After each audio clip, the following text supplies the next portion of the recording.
എവിടെയാണ് ടീം ഇന്ത്യക്ക് പിഴച്ചത്? ഇംഗ്ലണ്ടിനെതിരായ മൂന്നാം ടെസ്റ്റ് മാച്ച് കഴിഞ്ഞപ്പോൾ ഈ ചോദ്യമാണ് നമ്മുടെ ഓരോരുത്തരുടെയും മനസ്സിലേക്ക് വരുന്നത്. കാരണം എന്തെന്നാൽ നമ്മളുടെ ടീം ബാറ്റ് കൊണ്ടും ബോൾ കൊണ്ടും ഭേദപ്പെട്ട പ്രകടനം നടത്തി ഇംഗ്ലണ്ടിനെ വരിഞ്ഞു മുറുക്കിയ ശേഷമാണ് അവർ ആ കെട്ട് പൊട്ടിച്ചെറിഞ്ഞത്. മുൻ ഇന്ത്യൻ താരം മുഹമ്മദ് കൈഫ് മത്സരശേഷം പറഞ്ഞത് ഗില്ലിൻ്റെ പ്രകോപനപരമായ പെരുമാറ്റം കൊണ്ടാണ് ഇംഗ്ലണ്ട് ചാർജായതും ഇന്ത്യയുടെ തോൽവിയിലേക്ക് നയിച്ചതും എന്നാണ്. ശരിയാണോ അത്? അല്ലെന്നാണ് എൻ്റെ അഭിപ്രായം. കാരണം ഗില്ലിൻ്റെ നേതൃത്വത്തിൽ നമ്മൾ ഗ്രൗണ്ടിൽ കണ്ടത് ഇന്ത്യ ടീമിൻ്റെ മൊത്തത്തിൽ കളികളോടുള്ള ഇപ്പോഴുള്ള ഒരു അഗ്രസീവ് മനോഭാവമാണ്. ഗാംഗുലിയും കോഹ്ലിയും ഒക്കെ ഈ ടാക്ടിക്സിലൂടെ വിജയം കണ്ടവരാണ്. ഗിൽ ഇവരുടെ ശൈലിയാണ് പിന്തുടരുന്നത്. അപ്പോൾ എവിടെയാണ് യഥാർത്ഥത്തിൽ നമുക്ക് തെറ്റിയത്? നോക്കാം. ആദ്യ പിഴവ് ജയ്സ്വാളിൻ്റെ ഭാഗത്തു നിന്നായിരുന്നു.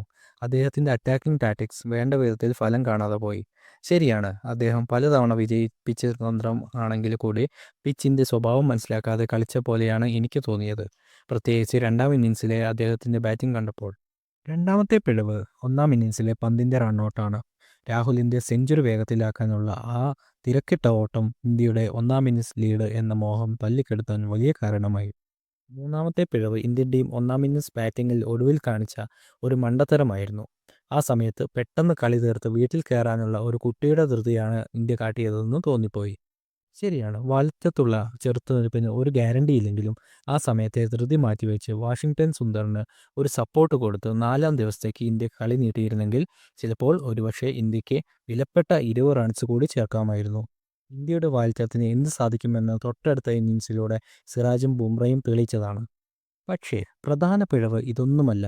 അത് ഇന്ത്യ ഇംഗ്ലണ്ടിന് ആദ്യ ഇന്നിങ്സിൽ സമ്മാനിച്ച 31 എക്സ്ട്രാ റൺസും രണ്ടാം ഇന്നിങ്സിൽ സമ്മാനിച്ച 32 റൺസും ചേർത്ത് മൊത്തം 63 റൺസാണ്. പിഴവുകൾ ഒക്കെ തിരിച്ചറിഞ്ഞ് ടീം ഇന്ത്യ പരമ്പരയിലേക്ക് തിരിച്ചു വരുമോ? കാത്തിരിക്കാം.